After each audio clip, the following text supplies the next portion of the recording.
You opened this video for a reason. Maybe things aren't going the way you planned. Maybe you've been trying, and it still feels like nothing is working. And the worst part?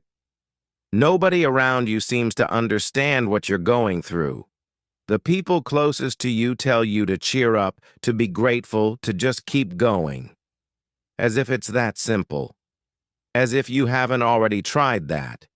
As if saying stay positive actually pays a bill or fixes a broken friendship or makes the silence in your room feel any less heavy.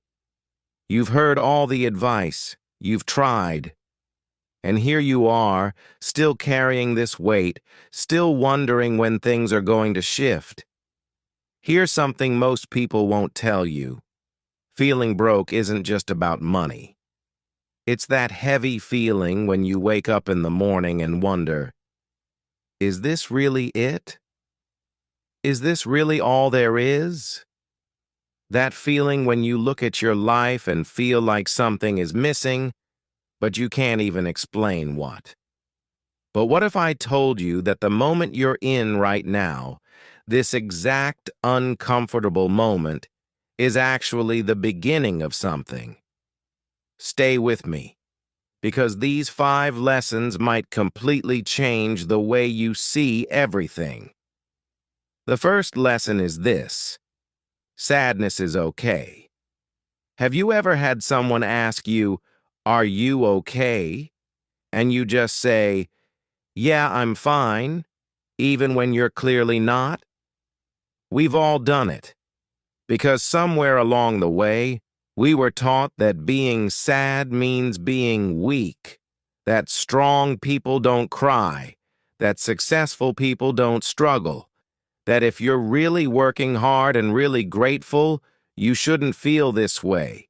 So you smile, you push it down, you distract yourself with your phone, with work, with anything that keeps you from sitting with how you actually feel. But here's the truth nobody tells you. Sadness is not your enemy. It's a signal. It's your mind and body trying to tell you something important. Psychologists call this emotional agility, the ability to sit with your feelings instead of running from them. When you try to push sadness away, it doesn't leave. It just gets louder, heavier, more difficult to carry. It shows up as anger, as exhaustion, as that strange emptiness you feel even when everything around you looks fine. Think of it like quicksand. The more you fight it, the deeper you sink. But when you stop struggling and just let yourself float, you eventually find solid ground. Letting yourself be sad doesn't mean you're giving up. It doesn't mean you're broken or behind or less than anyone else. It doesn't mean things won't get better. It means you're paying attention. It means you're honest with yourself. It means you're human. And accepting that, fully, without shame, without apology, is the very first step toward actually feeling better. The second lesson is harder to hear, but it's one of the most important things you'll ever learn. You are responsible for your life. Now, before you close this video, let me be very clear about what that means. It doesn't mean everything is your fault. It doesn't mean life has been fair to you, because maybe it hasn't. Maybe you grew up with less than other people. Maybe someone hurt you.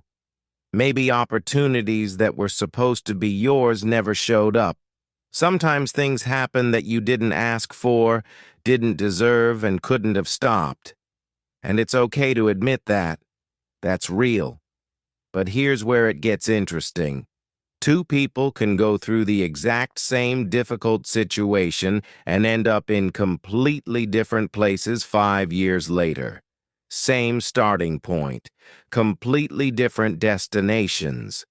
Why? Because one of them decided that no matter what happened to them, they still got to decide what happened next. Viktor Frankl was a man who survived one of the darkest moments in human history. He lost his family. He lost his freedom. He lost almost everything a person can lose. And from that experience, he wrote this: "Between what happens to us and how we respond, there is always a space, and in that space is our freedom. Nobody could take that space from him, and nobody can take it from you either. You might not be responsible for what broke you, but you are responsible for what you build from the pieces. And when you really understand that, when it truly sinks in, that's not a burden. That's actually the most empowering thing you've ever been told." The third lesson follows naturally from the second one. Focus on what you can control. Imagine you've just applied for a job. You send the application, and then the waiting begins. And your mind starts going, what if they don't like me? What if someone better applied? What if they already decided before they even read my name? What if I said something wrong in the cover letter?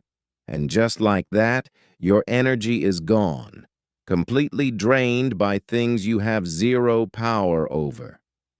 The ancient Stoics, philosophers who lived thousands of years ago, figured out something that modern psychology now confirms.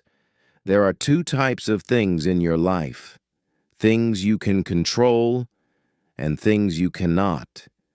Your effort, your attitude, your response, your habits, the way you treat people, the way you spend your time, those are yours. What other people think of you, the economy, the past, the timing, someone else's opinion, the weather, those are not. Every single time you pour your energy into the second list, you are draining yourself for nothing. You are running on a treadmill going nowhere and wondering why you're so exhausted. And what's worse, you're stealing that energy from the first list, where you could actually make a difference. Cognitive behavioral therapy, one of the most widely used and effective tools in modern psychology, uses this exact framework to help people reduce anxiety and take back their sense of power. The next time you feel overwhelmed and don't know where to start, ask yourself one simple question: is this something I can actually control? If yes, take one small action. If no, practice letting it go. That one question, asked consistently every single day, every time you feel your chest tighten with worry, can save you an enormous amount of pain and redirect that same energy into something that actually moves your life forward. The fourth lesson is one that many people forget when things get hard. Keep your why in sight. Most people don't quit when things get difficult. They quit when things feel pointless. When you're working and pushing and sacrificing, and the results are slow, and nobody is clapping for you, and you can't remember why you even started, that's when people walk away. Not because they're weak, but because they lost the thread that connected them to their purpose. Think about a mother who works a full day, comes home exhausted, feeds her children, cleans the house, and then stays up until midnight studying for a degree she's been working toward for 3 years.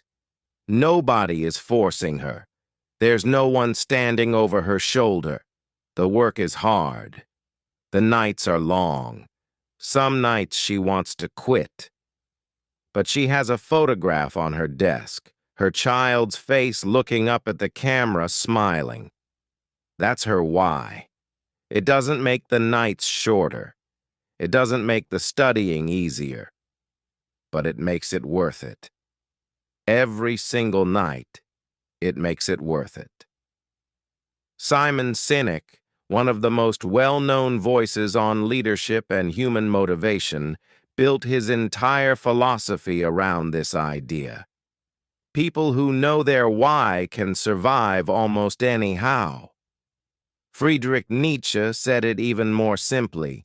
He who has a why to live can bear almost any how. So let me ask you directly, what's yours? Not your goal, not your plan, your why. The real reason underneath everything. Why are you doing what you're doing? Why does it matter to you? Write it down somewhere. Put it on your wall, your phone screen, your mirror. Because on the hard days, and there will be hard days, your why is the only thing standing between you and giving up. The fifth and final lesson might be the most surprising one. Happiness and peace are available to you right now. Not when you get the job, not when you lose the weight, not when things finally calm down or when someone finally notices how hard you've been working. Right now. Here's a trap that almost everyone falls into. The "I'll be happy when" trap. I'll be happy when I have more money, when I find love, when I move to a better place, when things are finally stable.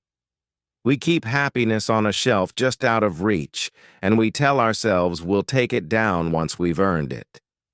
But Harvard University ran one of the longest studies on human happiness ever conducted, following thousands of people for more than 80 years. And what they found might surprise you. The things we think will make us happy rarely do. Not for long. Our brains are extraordinarily good at adapting. You get the thing you wanted, you feel wonderful for a while, and then slowly, quietly, you return to exactly where you started emotionally. Already chasing the next thing, already telling yourself the same old story. I'll be happy when. Psychologists call this the hedonic treadmill. And the only way off it is to stop running and realize peace is not a reward for achieving enough. It's not something you earn after enough suffering. It's a choice you can make right now, in this moment, before anything changes.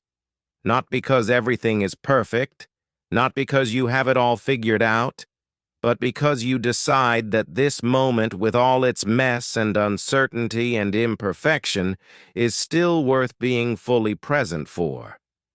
Happiness is not waiting for you at the finish line. It never was. It's something you practice every single day in the small, quiet moments that most people are too busy rushing through to notice.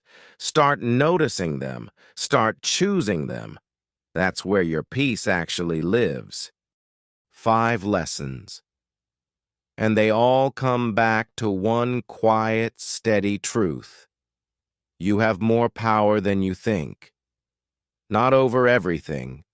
Life will always have things that are outside your reach, outside your control, outside your understanding. But over the things that matter most, how you feel, how you respond, where you direct your energy, and how you choose to see the moment you are standing in right now, those belong to you. Completely. Nobody gave them to you, and nobody can take them away. Sadness is not your weakness. Responsibility is not your punishment. Focus is not your limitation. Purpose is not your burden. And peace is not your reward for suffering enough.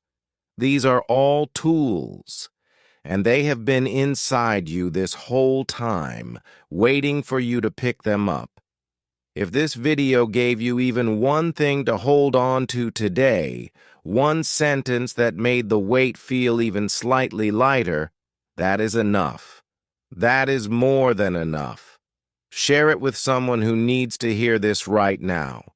And if you want to keep growing in your English and in your life, there is more waiting for you right here.